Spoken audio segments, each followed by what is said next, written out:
Oi, galerinha, boa tarde. Josefa Nunes com vocês, professora de Ciências e Biologia da Escola Copelb. E hoje, para mais uma aula de Ciências da turma do 7º ano, a gente vai finalizar o conteúdo do capítulo 6, os seres vivos e o ambiente. Como a gente já viu quase todo o conteúdo na aula passada, essa aula de hoje, para conclusão, ela vai ser bem pequenininha, só para complementar mesmo o único tópico que falta do capítulo 6, ok? Bom, o que a gente viu na aula anterior, na aula passada? A gente estudou aí os seres vivos e o ambiente. Dentro desses seres vivos e o ambiente, a gente estudou o quê? Níveis de organização desses seres vivos. Estudando desde antes, a gente consegue descrever, a gente consegue dizer que os níveis de organização dos seres vivos, eles começam lá de átomos, onde os átomos, eles se uniram e formam o quê? As moléculas formam as células. As células, elas formam tecidos. Os tecidos formam os órgãos. Os órgãos formam os sistemas.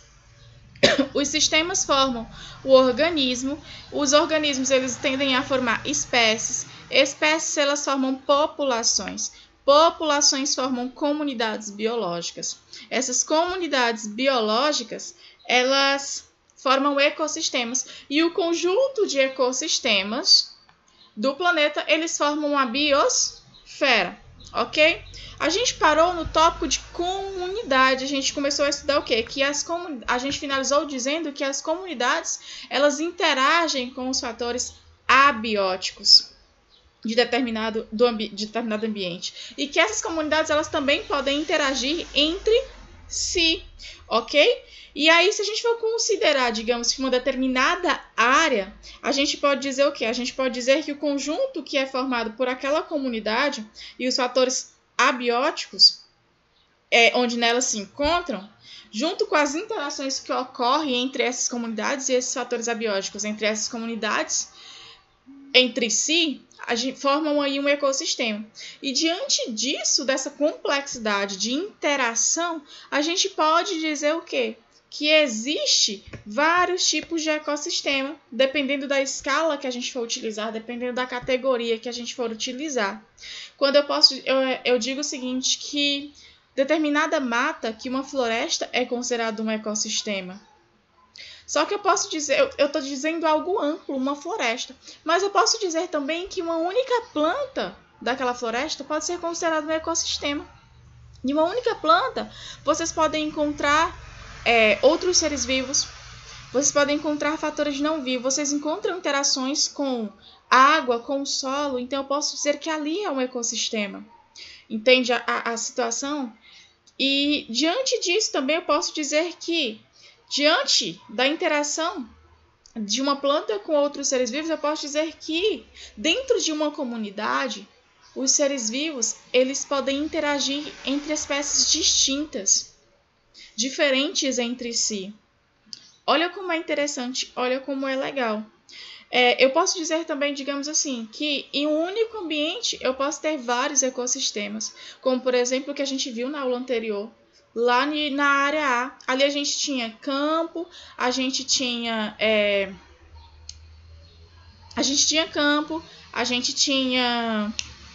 deixa eu só me lembrar.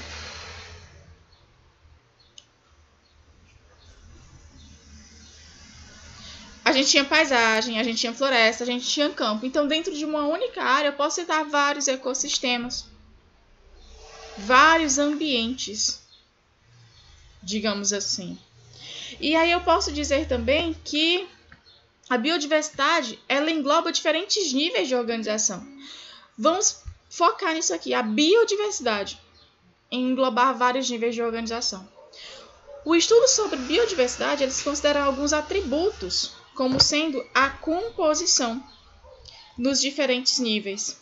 Vamos imaginar, dentro de uma população, de uma comunidade, de um ecossistema, de uma paisagem, a gente pode dizer o quê? Que existe uma grande biodiversidade dentro daquele local. Existe grande diversidade de espécies dentro que a gente não pode esquecer que dentro dessa diversidade, dentro dessa biodiversidade, a gente tem que englobar vários fatores estudados na aula anterior, como riqueza, abundância, tudo tem que ser considerado.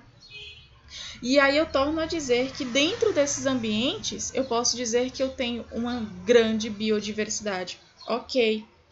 E aí eu entro quando eu digo que estudar essa biodiversidade é necessário considerar alguns atributos como sendo a composição diferente desses níveis. E que a biodiversidade ela abrange também a organização ou estrutura e as interações que acontecem nos diferentes níveis, com denominadas funções. Quando eu digo isso, eu quero dizer o quê? Vamos supor, por exemplo, uma espécie de uma comunidade, ela diz respeito sobre a composição daquele nível de organização. Qual é o nível de organização? Comunidade.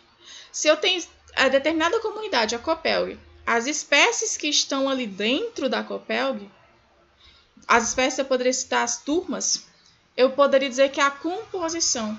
A comunidade Copelg ela é composta por tais turmas.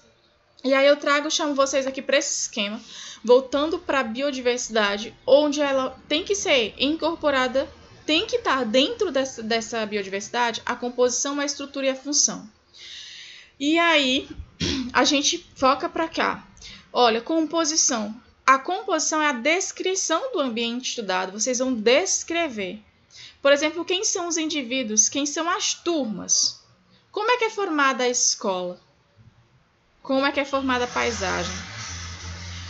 E aí, diante dessa composição, a gente vai descrever, definir a estrutura. Como que são esses componentes, como eles estão organizados naquele lugar, nesse ambiente.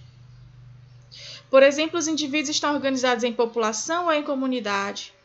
Qual é a altura da vegetação? Qual é o tipo de garra de aves que ali habitam? Então, a gente tinha que descrever as formas que as turmas da escola estariam organizadas. Qual é o público? Quais os tipos de alunos? Se a gente for descrever, tem mais altos, tem tamanhos tais, tamanhos tais. Depois dessa estrutura, a gente vai citar a função, o para quê que aquilo ali serve. Que é a análise da interação entre a composição e a estrutura do ambiente. Por exemplo, qual é a relação entre os solos e as raízes de uma planta? Qual é a importância de preservar a mata ciliar nas margens dos rios? E por que as aves possuem determinado tipo de garra? Quando você responde essas perguntas, você está descrevendo a função daquela em relação àquela biodiversidade, daquela interação que está tendo. E aí, para finalizar, eu trago aqui uma imagem que está explícita lá no livro de vocês. Está lá bem explicativa. E eu achei muito interessante. Onde ela chama essa imagem, ela pede para fazer uma comparação. Observe que nessa área a gente tem o quê? Campo limpo, campo sujo, cerradão e mata ciliar. E aí, dentro dessa área, a gente pode fazer várias comparações. Como, por exemplo, a gente pode comparar a densidade da vegetação do cerrado junto com a vegetação de campo sujo. Se a gente for ver, a densidade de campo sujo ela é menor, ela tem menos indivíduos. Mesmo que tenha nessa transição de campo sujo para campo limpo, várias plantinhas, digamos que rasteiras, plantas pequenas, uma vegetação pequena. E se a gente ainda for comparar, vamos imaginar a altura da mata ciliar com a da mata cerradão, a gente vê que tem uma diferença. E diante disso, eu chamo para focar nas raízes. Vamos comparar as raízes. Olhem só.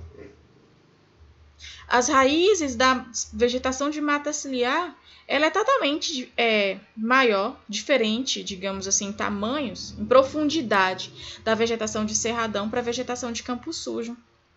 E aí, por que essa diferença? E a gente consegue responder a função. Qual a diferença? A vegetação da mata ciliar está aí para fazer o quê? Olha só, ela tem várias, digamos assim, ela tem um papel crucial, fundamental. Além de ela buscar nutrir a planta, ela tem o papel de quê? de incorporar o solo para evitar a erosão desse rio que está aí dentro dessa mata ciliar. E aí eu posso questionar o seguinte, que